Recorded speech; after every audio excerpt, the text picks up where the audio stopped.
क्या है, मोटरसाइकिल में पीछे का दृश्य देखने के लिए हम जानते हैं मोटरसाइकिल में किस दर्पण का प्रयोग किया जाता है, उत्तल दर्पण का।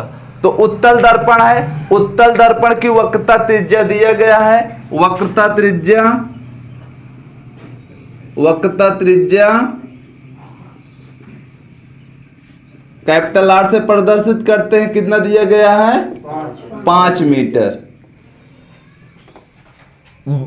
जो बस है इस दर्पण से 5.0 मीटर की दूरी पर स्थित है। वस्तु की दूरी कितनी दूरी पे है, दर्पण से वस्तु की दूरी को किससे प्रदर्शित करते हैं, u से। u बराबर कितना है, 5 मीटर। देखो कौन सा दर्पण है, उत्तल दर्पण। उत्तल दर्पण में हम क्या करते हैं, वक्रता त्रिज्या किसमें रहती है, धनात्मक, और वस्तु की दूरी हमेशा ऋणात्मक रहती है, चाहे उत्तल दर्पण हो या अवतल दर्पण हो। अब देखो, तो प्रतिबिंब की स्थिति, प्रकृति तथा आकार ज्ञात कीजिए। देखो इसका क्या ज्ञात करना, प्रतिबिंब की स्थिति मतलब प्रतिबिंब की दूरी ज्ञात करना है। प्रकृति कैसे बनेगा, आभासी बनेगा कि वास्तविक बनेगा, और आकार छोटा बनेगा कि बड़ा बनेगा। सबसे पहले हम क्या ज्ञात करेंगे, प्रतिबिंब की दूरी ज्ञात करेंगे। प्रतिबिंब की दूरी ज्ञात करने के लिए हमें 3 चीज में से 2 चीज होना आवश्यक है। कौन कौन, फोकस दूरी और वस्तु की दूरी और प्रतिबिंब की दूरी, 3 चीज में से 2 चीज का होना आवश्यक है, जिससे एक चीज हम ज्ञात कर सकते हैं। जैसे इसमें रेडियस दिया गया, वक्रता त्रिज्या r बराबर दिया गया, कितना दिया गया है, 5 मीटर। हम जानते हैं r बराबर क्या होता है, 2f, या हम कह सकते हैं f बराबर होता है r/2। तो अब देखो r का मान दिया गया है 5 और बटे 2, f बराबर कितना आ जाएगा, 5/2 मीटर। किसमें आएगा, धनात्मक आएगा कि ऋणात्मक, धनात्मक, क्योंकि कौन सा दर्पण है, उत्तल दर्पण है। अब उसके बाद हम क्या ज्ञात करेंगे, f ज्ञात करेंगे। हम जानते हैं 1/v + 1/u बराबर 1/f होता है दर्पण के फार्मूले से।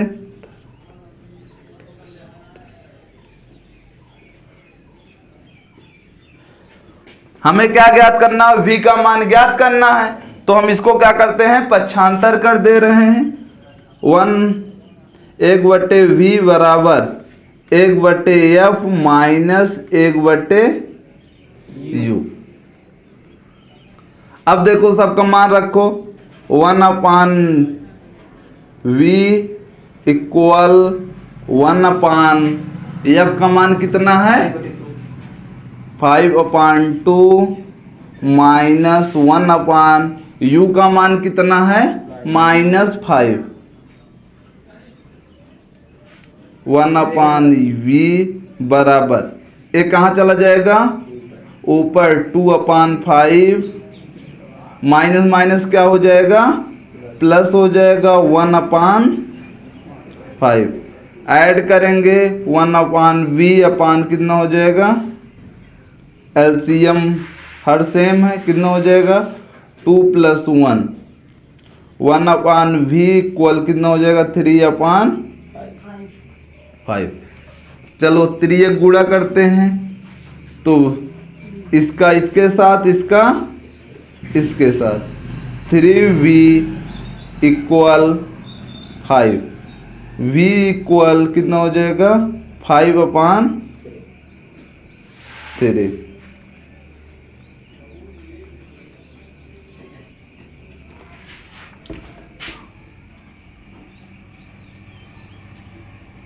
देखो v का मान आ गया।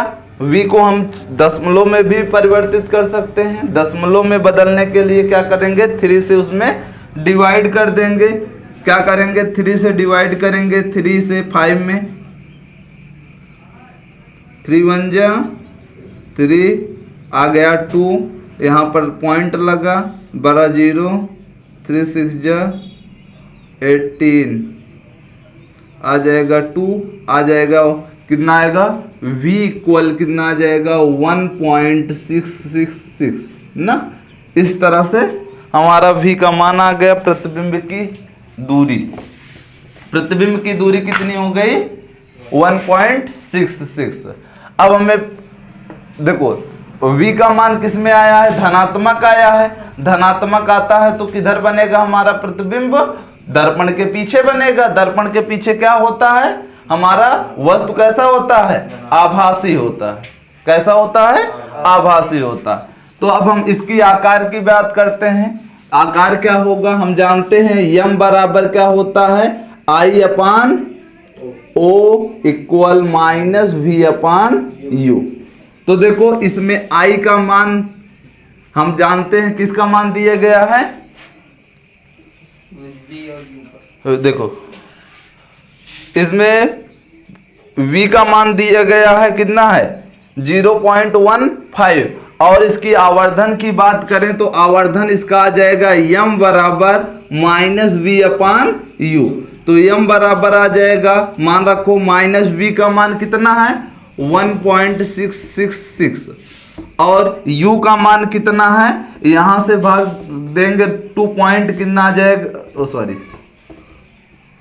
u का मान कितना है -5 है। कितना है -5। माइनस माइनस क्या हो जाएगा, प्लस हो जाएगा। अब इससे डिवाइड करें,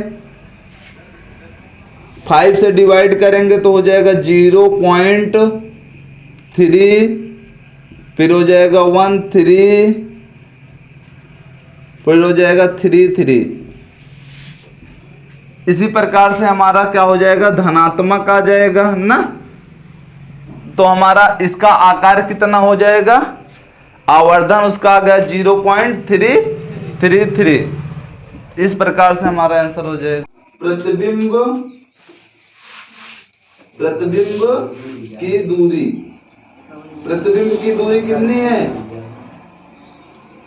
प्रतिबिंब की दूरी 1.66 मीटर। अब देखो प्रतिबिंब किधर बन रहा है, दर्पण के पीछे बन रहा है। दर्पण के पीछे कैसे बनता है, हमेशा आभासी बनता है। तो कैसे बनेगा,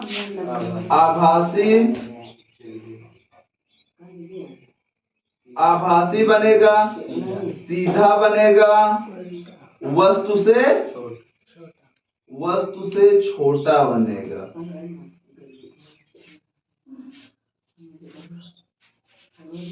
ये उत्तर हो गया, आंसर हो गया।